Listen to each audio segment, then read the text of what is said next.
Saludos a todos los amigos que me han seguido por tanto tiempo hablando de una gama de temas que omiten muchos noticieros del planeta. Comencemos.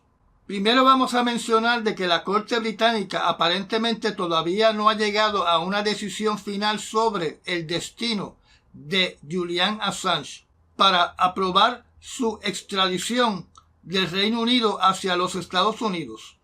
Solo les puedo decir que sigue creciendo la presión para evitar esta extradición. Por otro lado, el preso político que falleció recientemente en una prisión cercana al Polo Norte, en la zona de Siberia de Rusia, llamado Alexei Navalny, su viuda continúa acusando al presidente Putin por su muerte y dice que va a seguir con la lucha de su causa para una Rusia libre, con el propósito de tener una Rusia libre del control absoluto de Putin. El señor Sergei Naryshkin, jefe del Servicio de Inteligencia Extranjera de Rusia, conocida con las siglas del SVR, que es una agencia de inteligencia de espionaje que surgió después de la desaparición de la antigua KGB. En un mensaje público, este señor dijo, y cito, que tarde o temprano la vida se acaba y la gente muere, para luego decir que Alexei Navalny murió por causas naturales sin presentar los resultados de la autopsia, donde, debido a que es Rusia, no podemos confiar que los resultados de la autopsia sean fidedignos.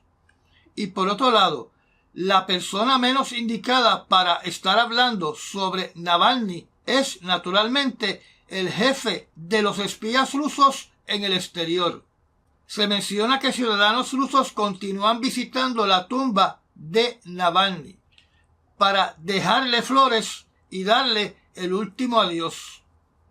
Por otro lado, se perfila de que el actual presidente Putin no va a tener absolutamente ninguna competencia en las próximas elecciones, ya que el gobierno continúa descalificando opositores o acusándolos de traidores a la patria. Recordemos que varios países en estos momentos están creando el precedente de que si cualquier persona no está de acuerdo con el gobierno en el poder, eso se considera un acto de traición hacia la patria. En otras palabras, la lealtad es para la persona en el poder y no es para la patria. Eso me recuerda a los documentos que el expresidente Donald Trump hacía firmar a los que iban a trabajar con él, donde tenían que firmar dicho documento diciendo que su lealtad era hacia él y no hacia la Constitución de los Estados Unidos. Viajando ahora al Medio Oriente, la situación en la mesa de negociaciones entre Hamas e Israel está completamente paralizada debido a que no se ha llegado a un acuerdo final con respecto a los rehenes, que en estos momentos es la ficha del tranque en esas negociaciones, donde naturalmente Hamas acusa a Israel de ser los causantes de la interrupción de las negociaciones. Esto es debido a que Israel está demandando una lista de los rehenes que están con vida que todavía son prisioneros de Hamas. Y por otro lado, Hamas dice que primero tiene que efectuarse el cese al fuego y después se habla de los rehenes. Por otro lado, en un comentario que hizo uno de los oficiales de Hamas, este indicó que ellos desconocen dónde están los rehenes. Y además, el grupo yihadista islámico palestino tiene la postura de que se tiene que negociar un cese al fuego sin liberar a los rehenes. Supongo que el grupo yihadista islámico palestino quiere utilizar o continuar utilizando a los rehenes como objeto de chantaje contra el gobierno de Israel. Algunos periódicos indican de que Hamas está demandando un alto al fuego permanente que equivale al fin de las hostilidades antes de liberar a los rehenes. Recordemos que en el Parlamento de Israel uno de los políticos dijo hace unas pocas semanas atrás de que vencer y exterminar a Hamas es más importante que los rehenes. Y por otro lado, hay una gran cantidad de israelíes que dicen que los rehenes son más importantes que Hamas. A lo anterior, hay que añadir de que se alega de que el jefe máximo de Hamas en la Franja de Gaza, el señor Sinwar, está desaparecido, donde algunos interpretan que no está interesado en un cese al fuego. En el Programa Mundial de Alimentos de las Naciones Unidas, esta organización está acusando a las Fuerzas Armadas de Israel de bloquear ayuda humanitaria de emergencia en la Franja de Gaza, donde esta ayuda humanitaria es para combatir la hambruna. Por otro lado, el Programa Mundial de Alimentos de la ONU anunció que suspendía la entrega de alimentos a la Franja de Gaza debido a la falta de seguridad para los camiones que hacen estas entregas, que son interceptados y sus camiones saqueados al transitar por las carreteras de la Franja de Gaza. Según los oficiales palestinos en la Franja de Gaza, hasta la fecha de hoy, 18 niños han muerto por hambruna. Y estos oficiales palestinos han distribuido fotos de niños cuyos cuerpos tienen señales de que no han sido alimentados. La pregunta que yo me hago es ¿por qué las fotos que se están revelando son exclusivamente de niños? Porque yo como padre primero muero de hambre antes que mis hijos. Y las personas que rodean a estos niños no muestran señales de que no se estén alimentando. Y por ende me tengo que hacer la segunda pregunta. ¿Acaso estos niños estarán siendo utilizados como un arma psicológica? Y digo lo anterior porque todavía me recuerdo de las fotos que han sido distribuidas de África, de poblaciones que han sido afectadas por una gran hambruna, donde uno ve claramente las señales de falta de alimentación en niños, adultos y ancianos. Pero eso no se ve en las fotos que vienen de la Franja de Gaza. Y ya que mencioné a África, en Sudán, se toca de nuevo la voz de alarma de que las muertes por hambruna van a seguir aumentando por la falta de ayuda humanitaria del exterior.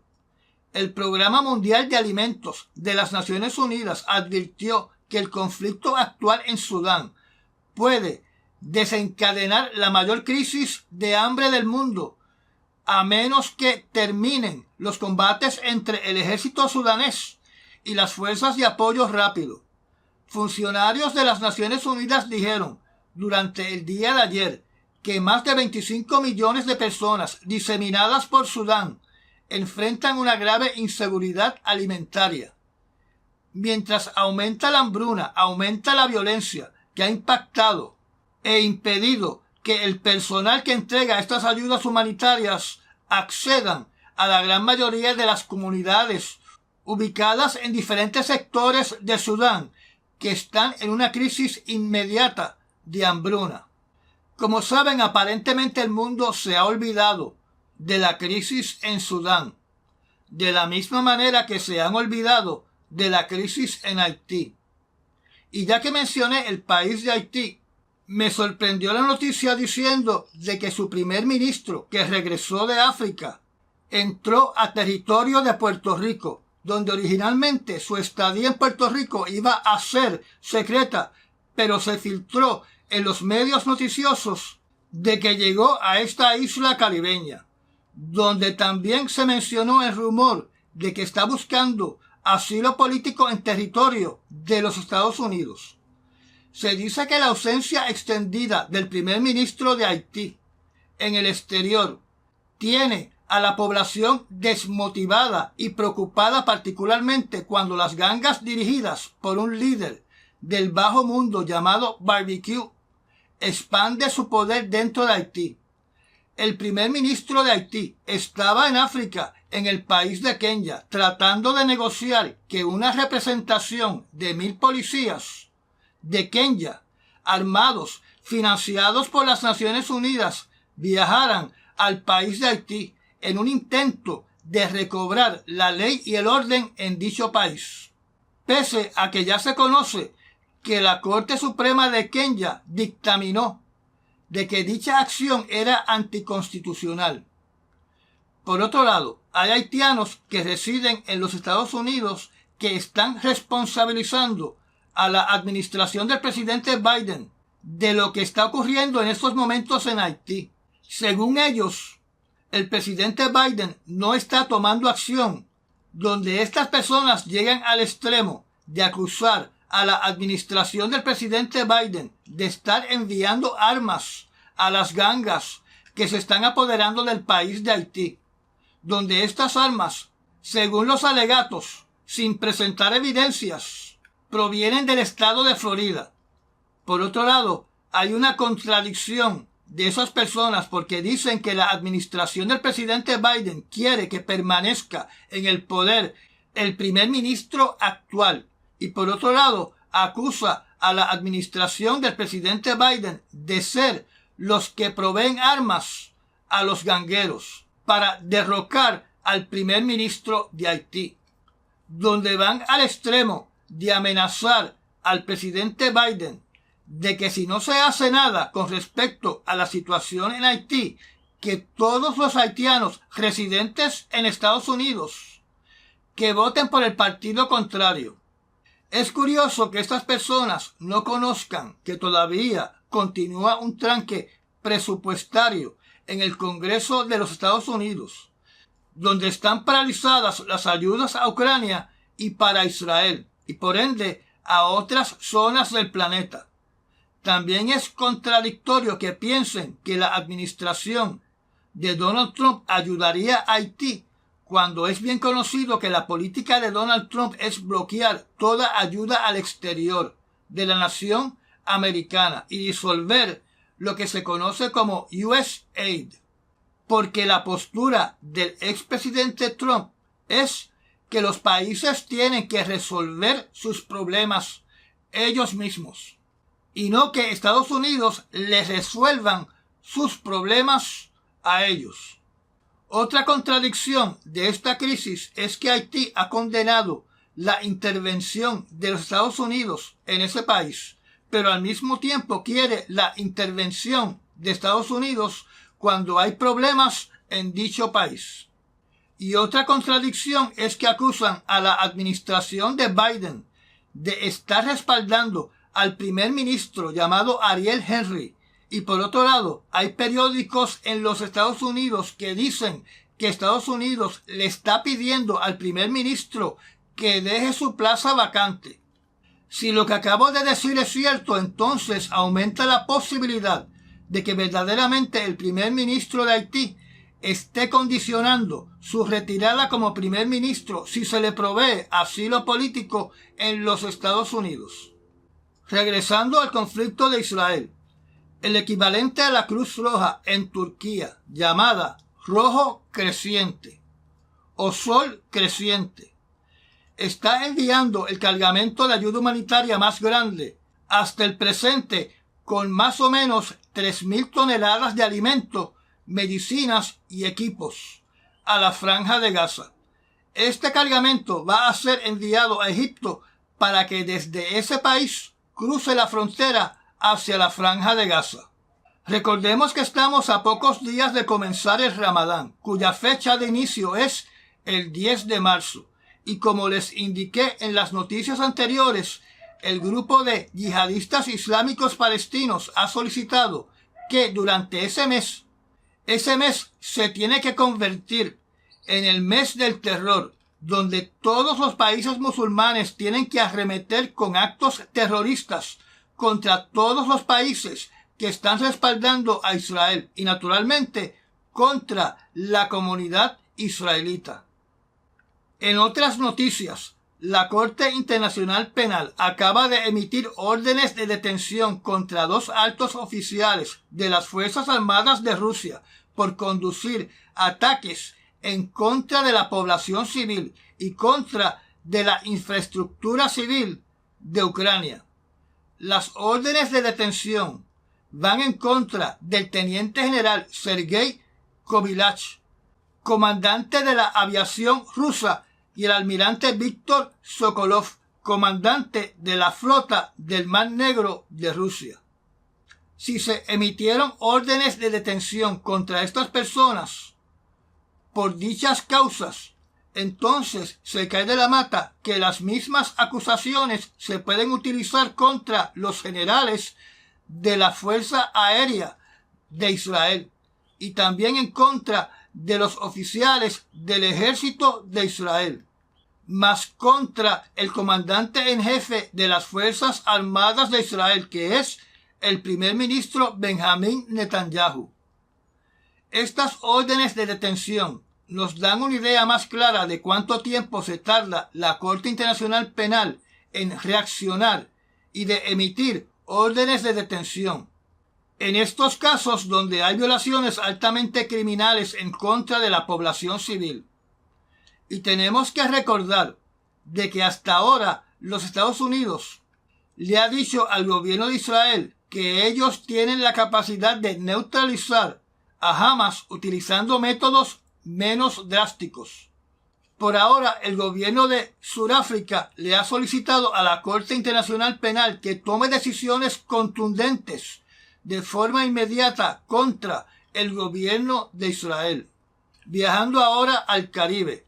En Cuba, como saben de programas anteriores, les indiqué de que dicho país le estaba solicitando ayuda alimentaria a las Naciones Unidas para enfrentarse a la presente crisis de falta de alimentos que está experimentando en estos momentos. Durante el día de hoy se informó que también existe una crisis energética y una crisis de agua potable en esa isla caribeña, donde su población se enfrenta a apagones extensivos diarios e interrupciones del preciado líquido llamado agua. Sobre lo que está pasando en el Golfo de Adén, voy a repetir la noticia de último momento que le publiqué a los miembros de la zona privada de este foro en el día de ayer, donde voy a añadir que en el barco mercante True Confidence la cifra final es de 3 fallecidos por el ataque de los hutíes, donde el misil lanzado por los hutíes impactó la torre en la parte de atrás del navío donde están los dormitorios de la tripulación. En la noche de hoy tenemos que ponernos al día de todo lo que está sucediendo en el Golfo de Adén y en el Mar Rojo. Durante los primeros días de marzo, los hutíes lograron exitosamente impactar un contenedor que estaba transportando el barco mercante de contenedores de la línea MSC, también conocida como Mediterranean Shipping Corporation, que también tiene una línea de cruceros turísticos. Este navío de contenedores se llama el MSC Sky 2, donde se llegaron a tomar visuales que se hicieron públicos, que están viendo en estos momentos en la pantalla. Aparentemente el misil disparado por los hutíes explotó antes de impactar el navío, creando un boquete dentro de uno de los contenedores, que a su vez causó un incendio en la mercancía que transportaba dentro de cajas de cartón. Por suerte, el contenedor impactado tenía sus puertas en dirección a uno de los pasillos de la superestructura del barco, donde personal especializado de la Marina de Guerra de India, que llegaron a bordo de un destructor llamado Calcuta, pudieron abrir las puertas del contenedor para aplacar el incendio. Hasta ahora no se reporta ni muertos ni heridos. Este suceso tuvo lugar el 4 de marzo. Esta compañía, que tal vez es la que más tiene barcos mercantes de contenedores, tiene una relación con los Estados Unidos y también tiene una relación con Israel, porque la esposa de uno de sus dueños tiene una nacionalidad dual, donde una de ellas es la nacionalidad de Israel. Por ende, se puede interpretar de que todos los barcos mercantes, incluyendo los cruceros turísticos de la línea o de la compañía MSC, pueden ser blancos de los hutíes. En otro incidente, los hutíes fueron exitosos en un ataque contra un barco mercante llamado el True Confidence, donde el ataque causó un fuego a bordo de este barco mercante, que navegaba a 50 millas náuticas al sur de Yemen, dentro del Golfo de Adén. De este ataque, del cual hay muy poca información, fallecieron 2 marineros y se desconoce si el resto de la tripulación está segura. Aparentemente, este barco mercante continúa incendiado y está a la deriva, y se dice que su tripulación ha abandonado el barco. La tripulación de este barco se compone de 15 filipinos, 3 guardias armados, 2 ciudadanos de Sri Lanka y un ciudadano de Nepal. En algunos artículos se reporta de que por lo menos había un ciudadano de India. Este barco mercante a granel estaba transportando productos de acero y camiones. Su bandera era de Barbados y es propiedad de una compañía de Grecia donde aparentemente no hay ninguna conexión con los Estados Unidos, tampoco con Inglaterra, ni con Israel. Así que en días recientes, los hutíes han logrado hundir su primer barco llamado el Rubimar, y ha logrado quitarle la vida a las primeras víctimas de su incesante ataque a la marina mercante, en este barco llamado Sky 2, donde todavía no hay información si se ha podido controlar el fuego y si este barco mercante a granel está destinado también a hundirse en el Golfo de Adén.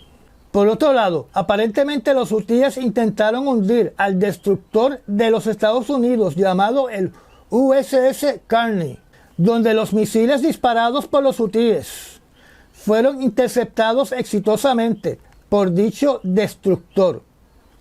También se informó que los ataques por parte de la coalición continúan contra blancos ligados a los hutíes, donde no solo son ataques a blancos en tierra, sino también a embarcaciones que tenían algún tipo de armamento. Asociado a esta guerra contra la marina mercante, en esa zona del mundo se reportó que el gobierno de Irán confiscó de manera oficial el tanquero San Nicolás, que habían secuestrado hace unas pocas semanas atrás, quedándose con el cargamento de petróleo que le pertenecía a Kuwait.